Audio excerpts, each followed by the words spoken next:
Dan jangan lupa untuk subscribe YouTube channel Metro TV News dan juga nyalakan notifikasinya.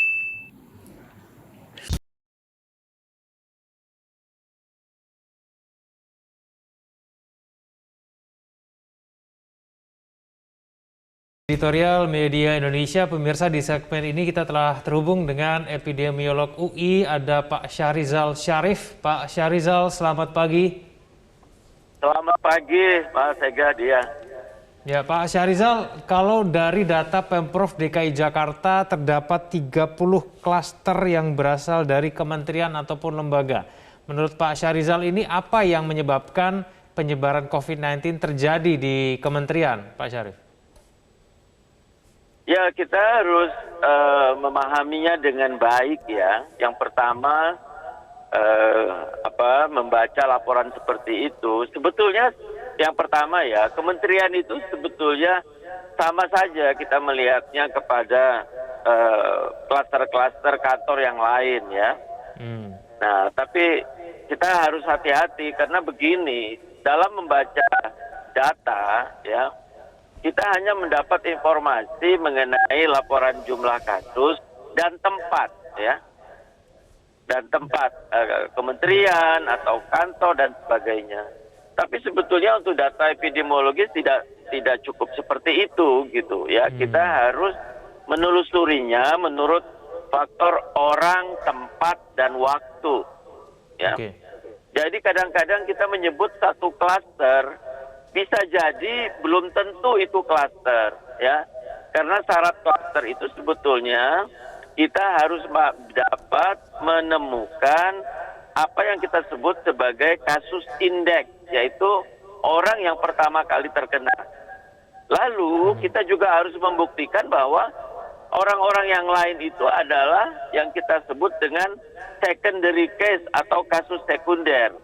Dan mereka tertular dari kasus pertama ini. Nah, dalam situasi seperti itu baru kita bisa menyebutnya sebagai klaster. Ya, kalau tidak itu hanya kumpulan data saja orang-orang sakit dalam yang kebetulan berada ataupun statusnya adalah dalam satu kantor atau satu kementerian. Baik. Pak Syahrizal, tapi kita patut menduga tidak kalau adanya pelanggaran protokol kesehatan yang berada di lingkungan kementerian ataupun lembaga tersebut? Kita tidak bisa mengkaitkan, makanya saya bilang tadi ya, kita belum bisa sebetulnya mengkaitkan antara orang tersebut, kasus tersebut kepada tempat ya. Kita harus melihat waktunya dan juga variabel-variabel lainnya. Tetapi dapat kita simpulkan bahwa ya misalnya saya membaca Kementerian Kesehatan paling tinggi, itu hanya menggambarkan bahwa ada aspek perilaku di sana ya. Bahwa harusnya perilaku teman-teman yang berasal dari Kementerian Kesehatan ataupun kementerian lainnya dari pemerintah harusnya lebih sadar dibanding institusi lainnya atau kantor lainnya. Dari aspek perilaku saja, tapi kalau kaitan dengan tempat, pelanggaran protokol terkait tempat, saya kira terlalu dini ya. Kita membutuhkan, saya bilang tadi, kecuali kita bisa membuktikan bahwa itu adalah kasus klaster di kementerian tersebut. Baik, tapi tidakkah ini menjadi ironis, Pak Syahrizal? Kementerian Kesehatan yang seharusnya menjadi tempat yang paling paham begitu ya mengenai protokol kesehatan, paling ketat, paling disiplin, tapi kemudian justru dari data Pemprov DKI Jakarta ini menempati posisi teratas. Iya betul, ironisnya dapat kita simpulkan sebetulnya harusnya perilaku ya, saya tidak mengacu kepada institusinya, tapi harusnya perilaku dari teman-teman di Kementerian Kesehatan harusnya bisa lebih sadar, lebih disiplin dibanding dengan yang lain ya. Kita tidak tahu dia tertular tidak pasti apakah itu di kementerian ataupun di luar. Tapi yang pasti harusnya perilaku mereka ya ironis, mestinya perilaku mereka lebih baik di dalam mengikuti protokol kesehatan. Oke. Bagaimana caranya Pak Syahrizal kalau kita mau menekan angka penyebaran di lingkungan kementerian ataupun lembaga? Sebetulnya prinsipnya sama saja ya, sama. Jadi saya selalu bilang kalau kita disiplin 90% saja ya menggunakan masker, jaga jarak dan kebersihan tangan itu sama bisa sama dengan kita sudah memvaksinasi 70% dari populasi ya. Baik. Jadi prinsipnya sama ya, berarti memang harus disiplin sekali dengan protokol kesehatan. Protokol kesehatan ini sudah evidence based ya, berbasis bukti, mampu menekan angka penyebaran ya. Baik, Pak Syahrizal Syarif, epidemiolog UI, terima kasih telah bergabung bersama kami di editorial Media Indonesia. Selamat pagi, Pak Syahrizal. Sebelum kita jeda, Mas Eko, kalau kita simpulkan tadi sebetulnya memang yang berarti harus ditingkatkan adalah kedisiplinan maupun perilaku dari tiap orang yang saat ini tidak punya pilihan lain tetapi harus tetap berkantor begitu ya, khususnya mungkin di kementerian dan lembaga. Bagaimana? Ya, saya kira saya setuju dengan Pak Syahrizal tadi ya. Kuncinya memang disiplin. Dimanapun di kementerian, di lembaga maupun di perusahaan, kuncinya memang itu.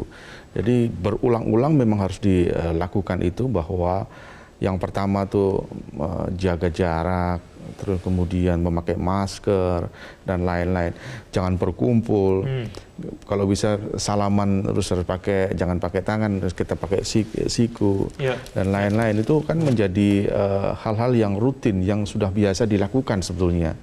Nah, ini kalau terus dilakukan disiplin ini, saya kira memang seperti yang Pak Syahrizal tadi, 90% itu memang sudah menjaga kita dari tingkat penularan dari COVID-19 ini. Tapi kan perilaku dari ASN, khususnya yang mungkin bekerja di Kementerian Kesehatan, yang seharusnya akses informasi mengenai kesehatan di sana juga sangat banyak begitu ya, dan kemudian juga penerapan disiplin juga banyak. Tapi kemudian kalau kita lihat angkanya, tetap tertinggi juga ternyata ya. Ya. Betul, kalau melihat datanya memang itu data 5 bulan ya kan ya, dari mulai Mei, Juni, Juli, Agustus, September. Memang ada ribuan, sudah banyak yang sembuh juga sebetulnya, yang meninggal 2. Cuma yang meninggal itu memang punya penyakit bawaan. Baik. Jadi kita tidak bisa menjudge bahwa Kementerian Kesehatan lalai dalam melakukan protokol kesehatan juga selama ini. Kita memang tahu bahwa teman-teman dari Kementerian Kesehatan, termasuk tenaga kesehatannya juga memang yang paling garda terdepan dalam ketika COVID ini muncul 9 bulan lalu, dimulai dari Wuhan di Cina. Mereka kan juga awalnya bertugas di rumah sakit, banyak membantu, banyak di rumah sakit di Atrit. Kemudian imigran yang kemarin awal-awal datang dari luar negeri itu, mereka juga membantu. Mereka mungkin terpapar dari sana, kita nggak tahu juga.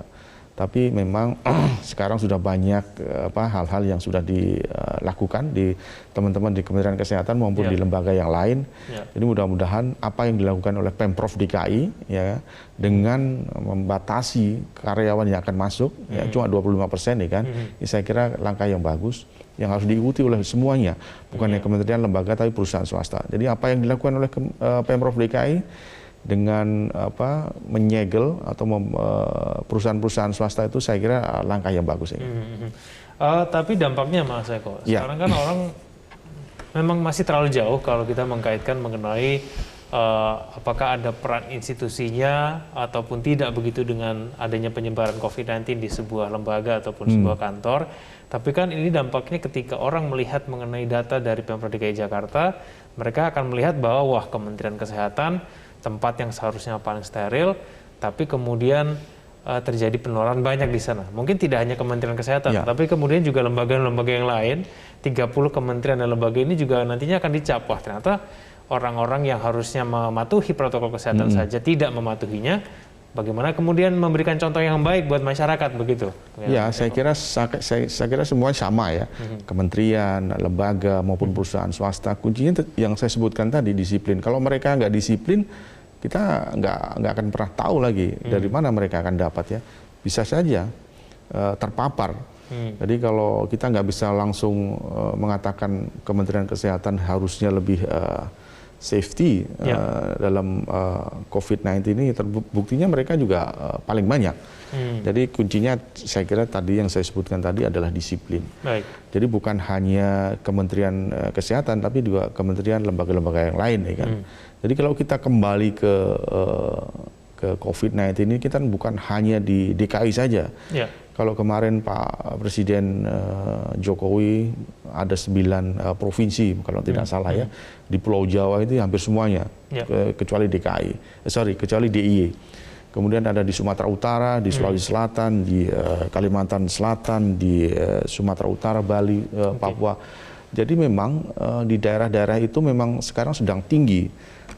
Presiden kan memang menginstruksikan kepada Pak Luhut ya dan Pak Doni Munardo untuk menekan jumlah COVID ini dalam 2 minggu ini. Kalau ini nggak bisa dilakukan, tentu semakin berat kita menuju ke di kuartal ketiga maupun kuartal keempat ini kan. Baik, Mas Eko, kita akan dengarkan kemudian nanti bagaimana kemudian dengan tanggapan masyarakat, bagaimana mereka menilai mengenai klaster kementerian ini. Pemirsa jangan kemana-mana, kami akan kembali usai jeda berikut ini.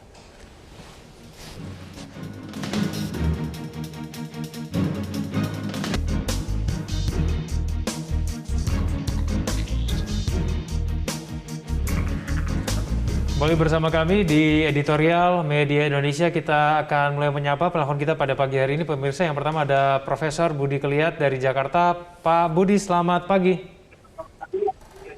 Ya, selamat pagi. Saya Bu Budi.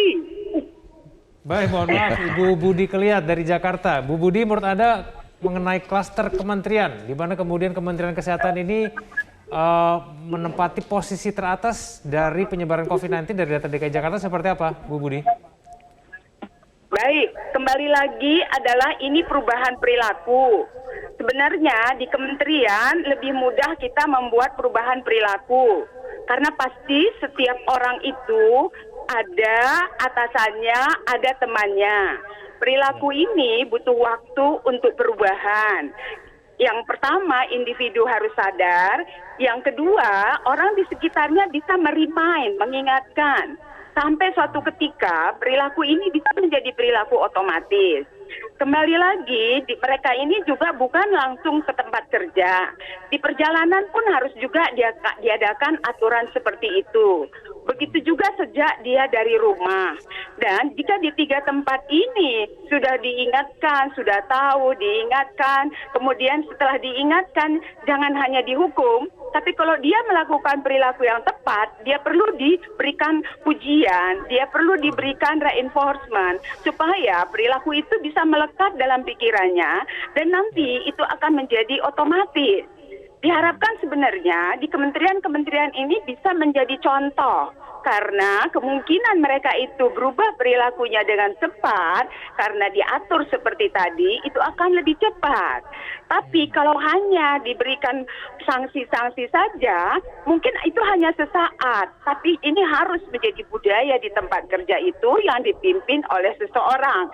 Misalnya satu orang mau watching atau mengawasi 10 temannya, dan itu selalu di-reminder, dipuji kalau dilakukan, sehingga melekat menjadi perilaku otomatis. Seperti itu, Mas Eko dengan Mas Egan. Ya, Bu Budi, tapi apakah Anda melihat mengenai pengontrolan ya, pengawasan begitu, mengingatkan orang ketika di masa pandemi seperti saat ini, apakah masih kurang, Bu? Apalagi kalau bekerja di kementerian dan lembaga, bukankah paling tidak ada banyak orang yang mengontrol di situ, ada banyak yang mengawasi, apakah masih kurang itu, Bu? Baik. Kalau saya bilang itu yang paling penting. Nggak kita pakai istilahnya mengontrol atau menghukum, tetapi mengingatkan dan memuji, menselebrasi kalau dia sudah mempunyai perilaku itu. Sehingga manusia itu akan ingat kalau dia dipuji melakukan sesuatu. Dan itu akan dia pakai terus dan terus. Tapi kalau hanya tegakkan hukum saja, itu nggak menjadi perilaku nanti gitu. Tapi perlu memang penegakan protokol perlu, tapi yang paling penting lagi orang-orang di sekitarnya itu membangun budaya, perilaku, adaptasi kebiasaan baru ini. karena ini adalah kebiasaan baru yang belum menjadi bagian kehidupan kita sehari-hari. Jadi butuh waktu supaya itu menjadi budaya dengan diingatkan, dengan dipuji kalau sudah benar, dan itu butuh waktu. Mungkin kita butuh waktu 28 hari, mungkin 2 kali 28 hari, sampai suatu ketika udah otomatis perilaku itu nggak usah diingetin lagi, kita udah otomatis melakukannya. Baik, terima kasih Ibu Budi Keliat dari Jakarta. Selamat pagi, Bu. Di belakangnya ada Pak Vence dari Manado. Pak Vence, selamat pagi. Selamat pagi Bung Egan, selamat pagi Peko. Jadi begini, kalau tadi ulasan dari Pak Sahrizal tadi mengatakan bahwa kita jangan terlalu dini mengatakan bahwa klaster kementerian. Betul apa yang dikatakan Ibu Budi tadi, bahwa berbicara tentang protokol kesehatan, ya itu kan tertuju kepada pribadi kita masing-masing. Ya, Ibu menjelaskan tadi, apakah dari rumah, dalam perjalanan, di mobil, atau bagaimana, sampai di tempat kerja, kita ini patuh enggak terhadap protokol kesehatan. Tetapi seseorang ketika itu dia sudah terkonfirmasi positif COVID, dia bekerja di kementerian tersebut, lalu kemudian muncul bahwa ini ada klaster baru, klaster kementerian. Nah itu kementerian kan secara lembaga. Dan tadi juga Bung Egan tanyakan bahwa apakah ada indikasi bahwa pimpinan di kementerian itu tidak mengawasi anak buahnya. Itu kan persoalannya di situ. Sehingga ya kalau kita katakan bahwa ini klaster baru, klaster kementerian, nah dari kementerian itu atasannya juga itu harus punya tanggung jawab. Apakah mungkin ya karyawannya di rumah patuh, di jalan patuh, tetapi di kantor sudah tidak patuh karena sudah ketemu teman-teman ya, sudah tidak menggunakan masker, sudah tidak lagi jaga jarak. Ya bisa saja itu terjadi. Nah, hal begitu kalau terjadi, sekarang pertanyaan tanggung jawabnya ada di mana? Ya tentunya harus di kementerian itu sendiri. Jadi saya kira keliru juga kalau Pak Sahrizal, jangan terlalu dini kita menuduh bahwa kementerian yang salah. Ya memang dalam menjaga kesehatan itu tergantung pada pribadi masing-masing. Tetapi ketika sudah muncul istilah klaster kementerian, klaster kelompok ini, kelompok itu, ya sekarang dipertanyakan di kelompok itu, di kementerian itu ada hendak aturan yang selalu mengingatkan para karyawannya jaga jarak, masker selalu dipakai, ya cuci tangan. Nah ini yang jadi pertanyaan. Ya saya kira inilah yang terjadi. Demikian Bung Egan dan Pak Eko. Selamat pagi Metro TV. Selamat pagi, terima kasih Pak Vence dari Manado. Nah ini pertanyaan kita bersama juga sebetulnya ya, Mas Eko ya. Kita tidak bisa melihat, tidak bisa menilai juga apakah kita tahu betul begitu mengenai protokol kesehatan yang diterapkan di kementerian tersebut, terlebih lagi di Kementerian Kesehatan. Tapi kemudian ini kan juga berpulang kepada pribadi masing-masing. Kalau misalnya memang betul-betul menerapkan protokol kesehatan tidak hanya di kantor tetapi kemudian juga di lingkungan pribadi, seharusnya maka bisa terhindar dari COVID-19. Apalagi orang-orang ini adalah orang-orang yang setiap harinya berurusan dengan kesehatan begitu. Bagaimana Mas Eko? Ya memang pertama kuncinya adalah disiplinan masing-masing individu ya. Apakah di kementerian atau di lembaga maupun perusahaan swasta. Kemudian yang kedua menurut saya adalah sign of crisis dari pemimpinnya sendiri. Kalau di kementerian ya tentu menteri, kalau di lembaga kepalanya di sana, kalau di perusahaan mungkin dirutnya dan lain-lain. Bahwa sekarang ini di tengah pandemi ini tentu harus terus diingatkan soal protokol kesehatan. Bukan hanya memberikan sanksi, tapi juga juga mengingatkan terus-menerus bahwa ini nggak bisa main-main. Angkanya semakin tinggi. Bahkan kalau kita lihat di dunia saja sekarang sudah masuk ke 30 juta kan, yang meninggal hampir 1.000. Di Indonesia sudah ribuan sekarang. Jadi ini bukan persoalan yang main-main, tentu kita harus atasi bersama. Bukan hanya di masyarakat saja. Kalau kita melihat sekarang di DKI kementerian paling tinggi, tentu kita juga miris ya. Apalagi ini Kementerian Kesehatan yang paling tinggi. Jadi kembali lagi saya setuju dengan tadi Ibu Budi maupun Pak Vence. bahwa kuncinya adalah perubahan perilaku tadi, kemudian disiplin individu, dan tentu yang terakhir adalah sense of crisis dari pemimpinnya masing-masing. Oke, kita jeda dulu, Mas Eko. Ya. Pemirsa jangan kemana-mana, kami akan kembali setelah jeda.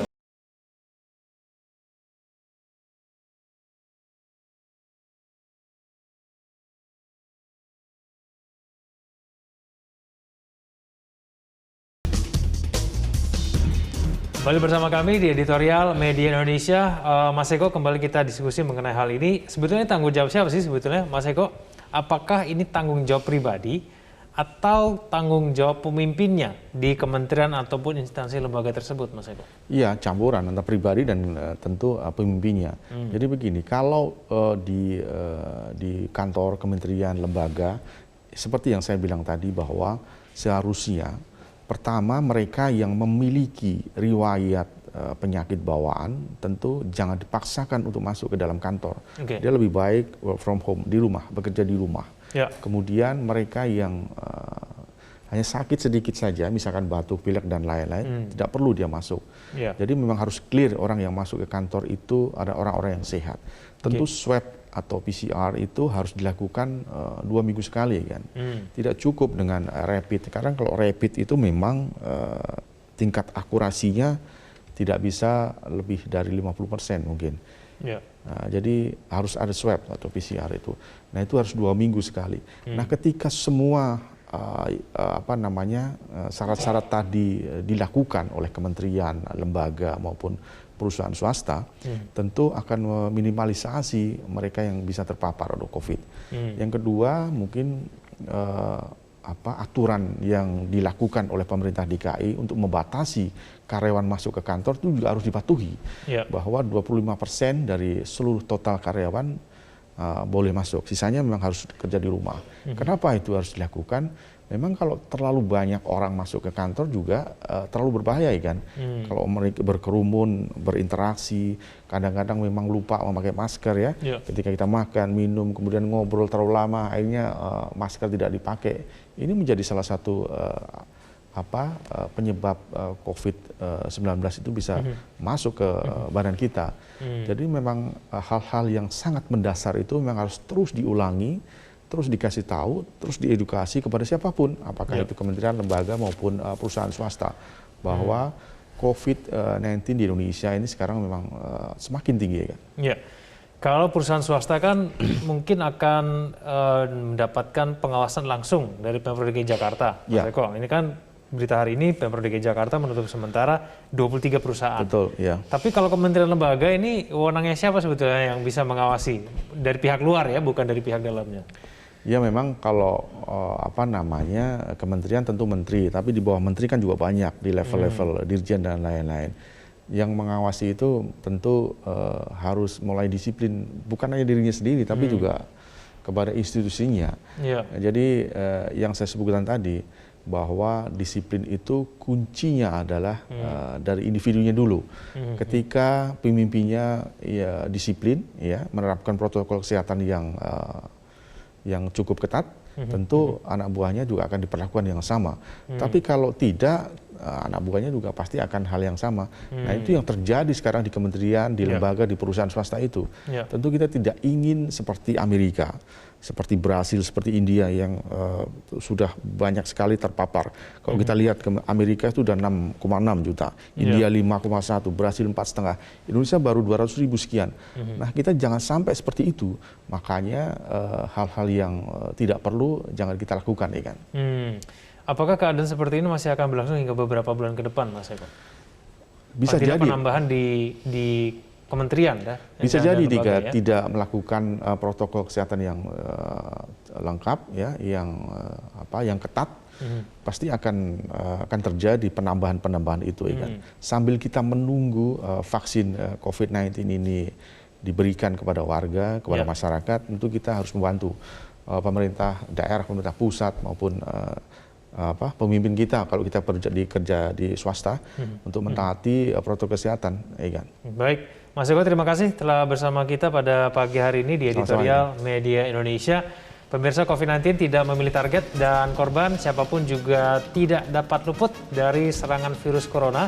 Tidak terkecuali para pegawai dan pejabat di instansi pemerintah. Jangan sampai kantor-kantor pemerintahan yang semestinya menjadi modal pencegahan dan penanggulangan COVID-19 justru menjadi contoh buruk penerapan protokol kesehatan.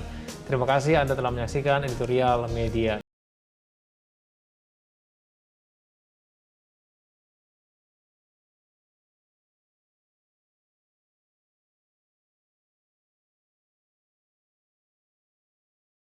TV, knowledge to elevate.